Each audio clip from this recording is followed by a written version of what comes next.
Alright, ladies and gentlemen, welcome back to Oort Online. I am, of course, the ConflictNerd, and today we're having a look at Release 106, Bow and Arrows, Ambient Creatures. It's all here in this update. Let's go ahead and take a look. So, a bow and arrow, how does it work? Well, it works as you'd expect. Hold in your left mouse button and you fire up a shot, and as you can see, fires off and it looks like it might bounce off of things. I don't know, but it's actually really simple and it's got a really satisfying sound to it as well. Have a listen.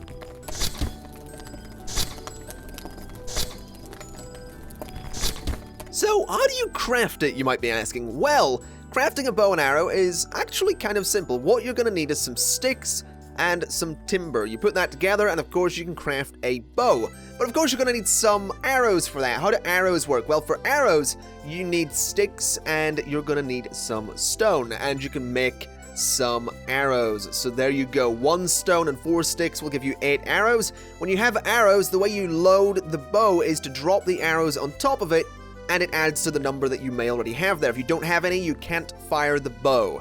It's actually really simple, and I really like it. It's really satisfying.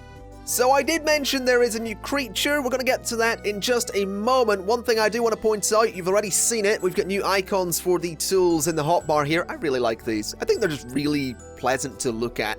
Although, I suppose it would make things, if these are the icons we're always going to be seeing, it's going to make things a little interesting to differentiate between the different types of tools that we may have, such as iron or whatever metals or whatever we make tools out of. So maybe a way to differentiate between these would be nice, but I like them. They're really pleasant looking icons. But as I said, we have creatures. I should probably mention, creatures are sort of, they're placeholder. They're using placeholder art and a placeholder animation right now, but it does give you an idea of what you're going to be seeing. So that's it there. It's a goat-looking chicken thing. As you can, it's a kind of a goat, kind of a chicken, kind of a, I'm seeing a little bit of a pug in the face there, to be honest. It's a goat-chicken-pug, I suppose. It's alright, I like it.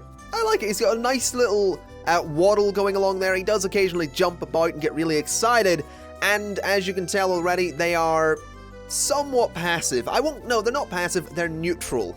And by neutral, I mean if I shoot him, I missed. No, I didn't miss. If I shoot him, he's going to come after me, and he can actually hurt me as well, as you can see. So let's just kill him. It'll take 3 arrows to do it. There we go.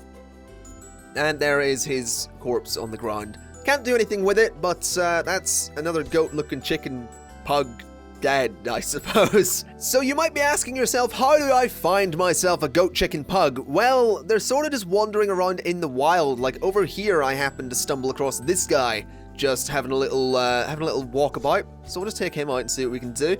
I'm loving this bow and arrow though. It's really satisfying. Is that him dead? That is him dead. Beautiful. All right, can we find some more? There's a goat-looking chicken pug. All right, let's be dealing with you. How far away can I get him from? That's a question. Quite far, actually. Interesting. That is very interesting. Is that the 3rd shot? There we go. Alright, well, that's pretty much it for Release 106, folks. There are some underlying changes to the damage system. Of course, you've already heard the new sound effects. You've noticed that you can actually take damage from those mobs as well. So we are seeing the game, you know, it's all work in progress stuff, but it's another nice step in the right direction, of course. And there's another goat-looking chicken pug who I'm going to have to take out. I do imagine that the bow and arrow is going to be in a similar vein to the way that the grappling hook works right now. So for those of you that don't know, the grappling hook, at least last I was told, is basically placeholder in and of itself. It is tweaked to be more focused on fun right now as opposed to progression. In the completed game, you're going to be leveling up your grappling hook or making better grappling hooks so that you can do things like this. This isn't necessarily a representation of the final grappling hook, and I imagine that's probably the same with the bow and arrow. I imagine these are probably a little bit more powerful than we'll be seeing from the beginning. I imagine we'll see some much weaker bows and arrows a little bit later on, because I mean, I suppose these could just be, you know, really weak mobs, but you get the idea. You're not just going to have one bow and arrow, you're not just going to have one sword. It is an MMORPG in a sandbox, or it's going to be. So we're going to see some cool stuff. Anyway, folks, I'm going to leave it there. Thank you very much for watching. This has, of course, been Oort Online, release 106. Go check it out. You can, of course, check out the Oort Online forums at forum.oortonline.com, and you can find Oort Online on Steam. Once again, thank you very much for watching. I've been the ConflictNerd, and I will see you next time. Bye-bye.